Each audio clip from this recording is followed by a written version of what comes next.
የሐበሻ የድሮ ዑለማዎችን እከተላለሁ የምትል ኸልቅ ምላስህ አደብ ካላረገ የምትጽፈው ፌስቡክ ቲክቶክ ምናምን ላይ የምትጽፈው ነገር አደብ ከሌለው የነሱ ጠላት ነህ፣ ወዳጅ አይደለህም። ወቀው ይሄ እያሰደብክ ነው። አላህ ቁርአን ላይ ወላ ተሱቡ الذين يدعون من دون الله فيسبوا الله عدوا بغير علم አላህ አሁን ስትወጣ እዚህ ጋር ውጭ አንዱ ጣዖት ቢገዛ ሄደ ጣዖቱን ሰደብክለት። ይሄ ጣዖት እኮ ማን ሊሰድብ ነው? እሱ አላህ ሊሰድብ ነው? ተመልሶ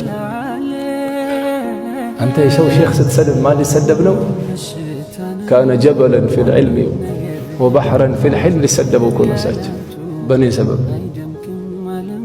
ሱጁድ ላይ ምንጣፋቸውን በተቅዋ በእንባ ያረጠቡ ዑለማዎች በእኛ ዘመን ይሰደቡ እንዴ?